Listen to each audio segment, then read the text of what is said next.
Welcome to another segment of Startup Talk. I'm Tom Kindred.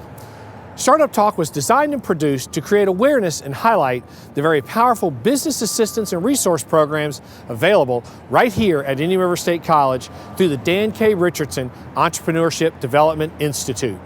We are coming to you today from Chicago and the 2016 National Association for Community College Entrepreneurship Leadership Summit. So with that, let's get down to business. This is Startup Talk.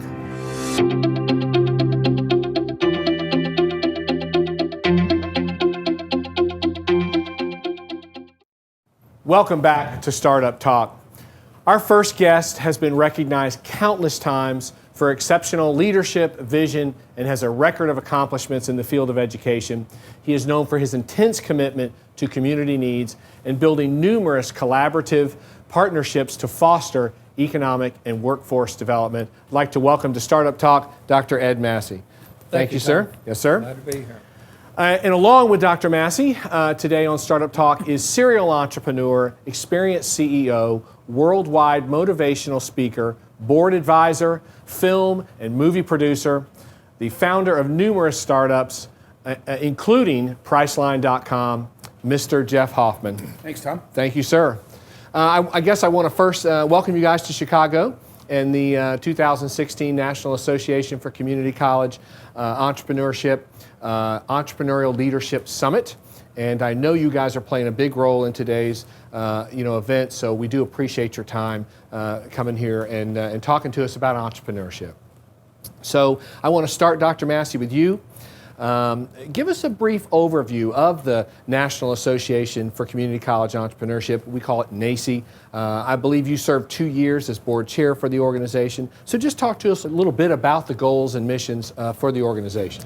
Thank you, Tom. It's an organization that is a national organization with about 300 members in colleges across the United States and soon possibly colleges from Canada. We work with presidents within these colleges to help to train them, how to provide services for them, to spread entrepreneurial thinking through their institutions. Our colleges throughout the country are faced with many challenges. We're faced with partnering with our high schools. We're faced with partnering with our local businesses. We're faced with completion numbers and performance plans.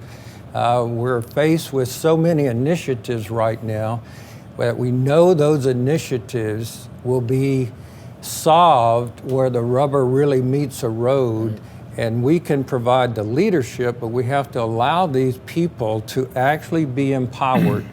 Jeff, we use that term over and over, but many times people do not act empowered when they know how to solve a problem in an institution, but they feel like they don't have the right to solve the problem in the institution. So if we can distribute this leadership, get more entrepreneurial thinking at every level in our institutions, we will become far more efficient, far more productive, and solve problems right on the spot without it taking a long, long time to get to the conclusion. And NACCE's really the national organization behind that drive to bring this entrepreneurial mindset into education. Yeah, it really is for community colleges across the nation in Florida, because now many of our colleges offer baccalaureate, we're called state colleges. But yes, it is a solution. It's the only organization I know of that really offers this kind of format, this kind of opportunity for presidents and others to come together and put some of these topics on the table and see how, learn best practices, but also learn how to resolve some of these issues. Oh, I'm glad to hear you use the words problem solving, because that's exactly the theme we're kicking off the conference with today. Okay. Entrepreneurship is about solving problems. Good. Great. Now, Dr. Massey, you obviously come from the educational institution background, and Jeff, your work is obviously clearly centered around entrepreneurship and private enterprise. So what I want to do, gentlemen, is maybe mix it up just a little bit here today.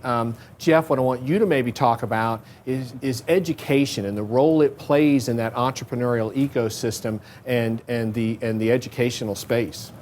Okay, I love getting this question, because sometimes I even get, especially young entrepreneurs, that say, why do I need a formal education? Why can't I just go be an entrepreneur? Because they heard of that 1 in a million college dropout that was successful, not the other 999 who were successful because of their education. So Great point. I love answering that question because we just said entrepreneurship is about problem solving.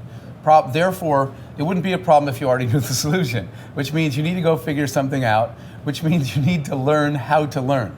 So sometimes when a student will say to me, well, the things they're teaching me at my community college, I'm not going to use that exact piece of knowledge to go in business or go to a startup. And we have to explain to them that education is the process of learning how to learn. It isn't the thing you worked on today, it's the process, right? It's analytical thinking, it's structured thinking and critical thinking, it's teamwork, it's learning how to do research and how to find sources. Every one of those tools that you learn in your formal education, you will apply every single day in your business life. And if you don't know how to learn, you won't be able to succeed in business. Great answer. And talk just a minute about that critical thinking element. We talk an awful lot about that now in education. Well, I had professors that constantly challenged my thinking. Why are you even approaching that problem that way? Why are you even starting with that default assumption? Why don't you back up and take a broader view? I said the other day, and I could hear the voice of one of my professors, when somebody was talking about thinking outside the box, I said, the real question is, why is there even a box there and who put it there, right? That level of thinking critically about the problem at a much higher and deeper level was something that I had professors that challenged me to do on a regular basis. Nice. All right, so Dr. Massey, now what I want you to talk a little bit about is talk about entrepreneurship and economic development, and why should a state college be engaged in this issue? I think it's very, very important because if you think about entrepreneurs, they're always creating the future. They're always solving problems to create the future. Many times, and let me go to some of the things I'll talk about later, even from the construction, starting with the architect of a college campus, there have been too many little square boxes built. And what happens is these become classrooms and we share knowledge, but they're not great venues for creative thinking. They're not great venues to get in small groups and solve problems together. They're not great labs that can provide the equipment that allow problems to really be solved.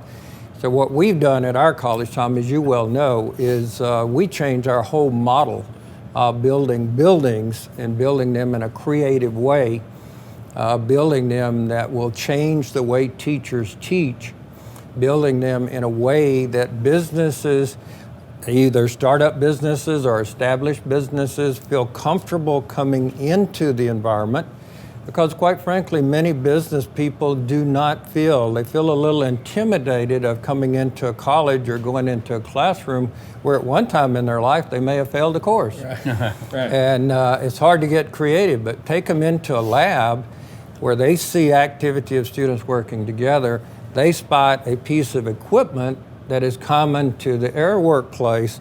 Now they're in their workplace. Right. So as long as we can build educational training areas to parallel workplaces, what we've been trying to do, that makes that synergy a lot stronger when we try to work together with businesses. I know to this solve is the problems. extreme, but just to show how right you are, there's a reason that when you go to Google headquarters, there's not just stairs, there's slides. Right. You can slide from the second floor to the first. Because what they discovered was the feeling that the environment creates kind of an emotional state that has everything to do with how open your mind is. Mm-hmm. That's why they do things like that. So I really applaud your efforts. It's a learning style, so to speak. All right. And Jeff, Dr. Massey mentioned a critical word that we deal with all the time in entrepreneurship, and that is failure. From your perspective, an entrepreneur's perspective, talk about failure for a minute. How does that play a role in the entrepreneurship space? So the biggest piece is what comes before failure, which is the willingness to take a risk. Right? Risk, the definition of risk is something that might fail. Entrepreneurial DNA requires pushing the envelope and trying things that no one's tried before. And if no one's ever tried them before, no one knows if they're going to work or not. So failure is just process, right? Entrepreneurs don't really think of failure as an end point. They just think of it as a waypoint. Right. Along this path, I stumbled and fell a couple times. But failure would be if you never got up again. Right? If you get up again and look and say, well, I shouldn't go that way next time. I won't trip in that pothole. But you just keep moving. So failure is part of the process. And I always tell entrepreneurs, if you're never failing, you're just not trying hard enough. You're not pushing the envelope if you've never stumbled and fallen. We work with our students and talk about failure as an event. It's an event. It's an event. Don't worry about it. There are a lot of events in your life. You have to keep going. Absolutely. And we do, and failure is a big part of what we do talk about, and we try to teach our students in the entrepreneurship courses, like you said, to embrace those failures, because it's a way, you know you're getting to the solution that much faster. Is that kind of a fair assessment of it too? Absolutely. And if you think of the famous Thomas Edison thing, right? I didn't fail 1,200 times. I just found 1,200 different ways not to make this light bulb, right? So yeah, every single time you can cross one more option off your list, and you're better than you were yesterday. You're farther down the path. All right. Listen, gentlemen, great conversation. I want to take just a quick break, and we'll be right back with more Startup Talk. At the Florida SBDC Network, our mission is simple: to help Florida businesses grow and succeed. Our consulting, training, and information services make it easier for Florida businesses to reach their potential. Whether you're currently in operation or just starting out, the Florida SBDC Network has the right tools, resources, and expertise to help you succeed. Visit us online or contact your local office to get started on your path to success today. It's all about creating the future for me and for my students. With the education I received at IRSC, I'm making a difference every day. I have big dreams and I'm on my way. I'm contributing to medical research to help save lives. I've served my country. Now I'm ready to serve my community. With my degree in public administration from IRSC, now I have lots of options for a great career. Be an IRSC graduate. Get a great job. Apply now. irsc.edu. Welcome back to Startup Talk. We're going to continue our conversation right now with Mr. Jeff Hoffman, an entrepreneur from the real world of entrepreneurship, and our very own Dr. Massey, president of Indian River State College. So at this time, Dr. Massey, let me turn to you, and NACCE speaks to the need to develop entrepreneurial leadership. And I've heard you say many times that the entire campus at Indian River State College is a business incubator. So kind of talk about your role as an entrepreneurial leader and the role that the college plays in that local entrepreneurial ecosystem. One of the main jobs of a president is to really help to shape the culture of an institution. And cultures require constant attention. And there have been many studies done that with all of the initiatives that come at us, you cannot take those initiatives and put them on top of an old culture and expect different outcomes. Right. So you have to condition the culture. Same thing with an entrepreneur, I would think, Jeff, because you as an entrepreneur, you don't have a fixed culture. Your culture is always moving, always receiving, always thinking, always creating, always problem solving. Now, how do we create that culture in a college environment? We do that through entrepreneurship. And as you know, we have worked over 14 years creating the culture at Indian River to be entrepreneurial. And what that has allowed us to do is definitely build our facilities different, do different training programs, build a college that has specialized areas on it, and not necessarily pigeonhole entrepreneurship into, incubation into a small area that we call an incubation area or lab. So if a company comes to our campus, and we've done this, a large digital media company came to locate in our community. While they built their studio, they operated out of our technology center. That's a great thing for our students because we get up close and personal with how to start a business, how to create a business, how to move a business, all of the things that they were dealing with. And just recently in our biomass lab that's located in another building, a couple of our students had ideas of taking mushroom extracts and producing a tea that's called myco tea. They have now moved out of that area that we used for them as an incubator and now partnering with Anheuser-Busch to see if they can take that company even farther. So I think your whole campus, if you pigeonhole it and just say, let's all go to the incubation center, then it may not be conducive to really being creative for that company, but if you have a lab and a specialty area built on your campus that they can really use, I think that brings it to fruition quicker.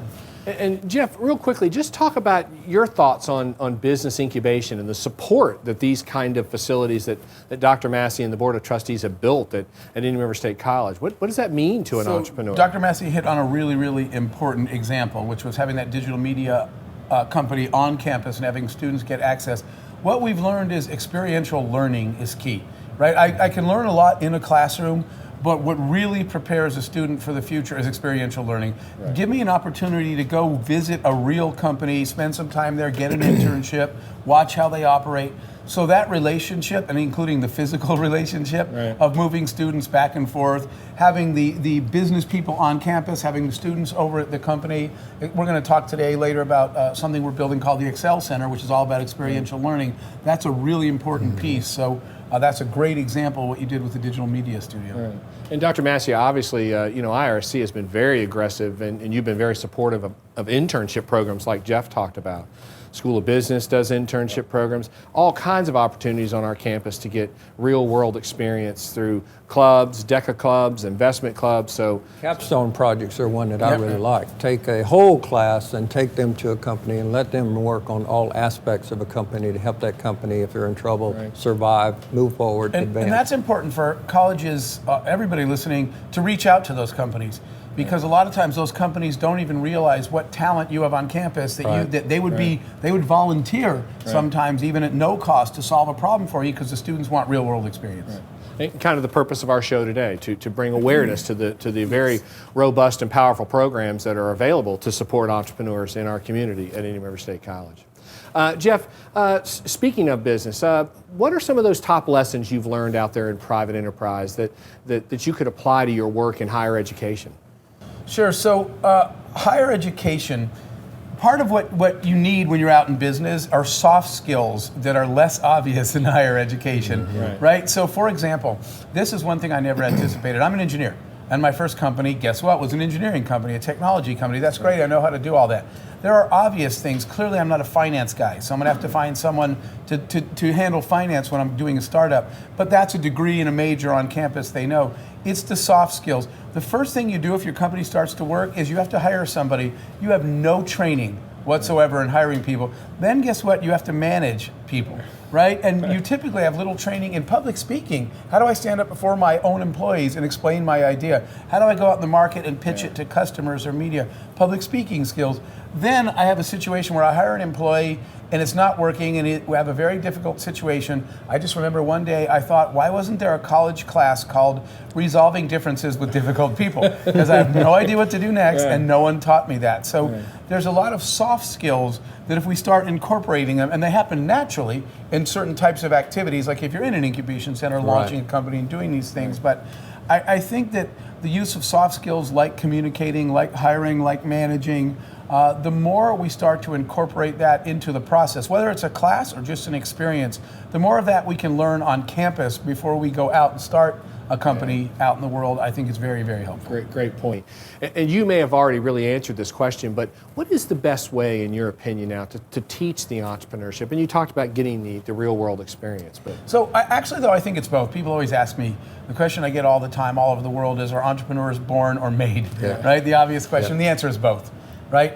The born part is that risk aversion, right? Entrepreneurs' DNA has to be people that take chances that they don't know. You have to be someone that's not afraid of not knowing, right? And that is willing to take risks. So there's a DNA part.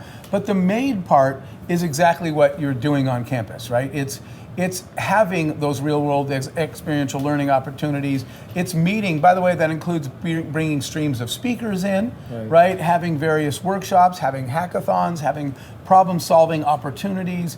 It's supplementing it with those real-world experiences. So by the time I leave campus, I've been out in the real world, I've met businesses, I've looked at real problems, but it's supplemented with education, because I do need a professor that says, do you have any idea how to even look, for example, at a balance sheet? I'm not going to be the accountant, but it's not good if I have no idea what a balance sheet is. So I think it's a mix of your formal education and your experiential learning opportunities. That's what makes a well-rounded student who goes out in the world and is successful in business. And Jeff, somewhere in there, just that drive and determination to be successful. Not necessarily at what you're going down the road to do today, but to be successful in the long run and never ever give up. We see so many students today that don't seem to have that long enduring determination to go forward and make this happen. And that's one of the things we're trying to teach faculty and teach our students through the entrepreneurship programs. You know, absolutely agree, and I always try to enforce that about being goal-driven, that the best entrepreneurs, when an entrepreneur thinks, I'm just doing this to get rich and make some money, those people quit when they don't make money. The ones that are driven for some purpose they're trying to achieve in life, those people have that passion. Yeah, absolutely. It's somewhat of a perseverance type concept. They've got to be able to stick with their plan and work the plan. And again, going back to our original point, be willing to experience a little failure along the way. Absolutely. So speaking again to those points too, Dr. Massey, you're going to give a presentation at the summit that you kind of have an acronym for. It's called the ACT method, and it really kind of talks and speaks to what Jeff has said about building that environment where these entrepreneurs can get that real world plus the classroom experience. So just quickly take us through what is a very unique presentation. Well, first of all, I started talking on this show about many of the problems that we in community colleges are being expected and called on to solve for the nation. So Entrepreneurs Act. So we worked out an acronym, ACT. Doing that on a college campus, the first act has to do with architecture, which is the A. We have to build those facilities that are really energizing, that provide for the creative labs, that change our way of teaching and change our way of thinking. Second of all, we have to have community building taking place. Too often our colleges are reactive. And what I mean by that is the companies in a community we will reach out to and actually train their people, usually train their people up, and we'll continue to do that. But we have to be proactive in building communities. So when you build facilities, you have to sometimes build ahead of your community a little bit. So you have to go into areas of nanotechnology, laser technology, areas like that to actually be a magnet to pull those companies in to diversify your economy. And third, I think you have to be very careful. The T part of it is targeted occupations, and based on the economic development of the state and your local area, select those sectors that have the most synergy within your community and the most financial support from grants, from private fundraising, and also from government to make those sectors happen for you. Yeah, it's an excellent program, and we really do. I mean, you're employing that and deploying that program every day at Indian River State College. So as we kind of bring this to a close, I hate to bring it to a close. This has been great. I guess, Jeff, we'll end with you. NACCE's dedicated to entrepreneurship. We've got a great entrepreneurial president at Indian River State College, so we get it, as I always tell people. Just end us on best advice for folks out there that have an idea for a new product or service or business. I'll come back to what we started with, Dr. Massey's first words. It's all about problem solving. In your community, talking to entrepreneurs, and here's where this all fits together and why I'm here to support your efforts.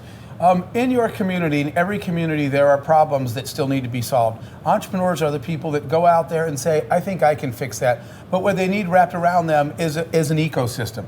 So that starts with you, right? The ecosystem is the educational institution, it is the community college, but then it's the local businesses. It might even be local government if that's needed. It might be local philanthropists or investors or things like that. It's an ecosystem you wrap around an entrepreneur, but the goal is, our job, all of us, is to help that entrepreneur solve some real problem in the world. Yep. Absolutely.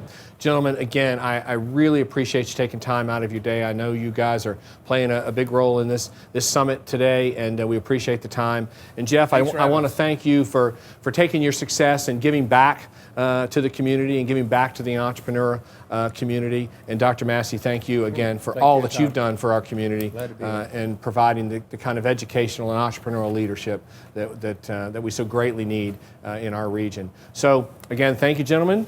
And with that, stay tuned. We'll be right back with more Startup Talk. Looking to grow your existing business? The Florida SBDC Network can help.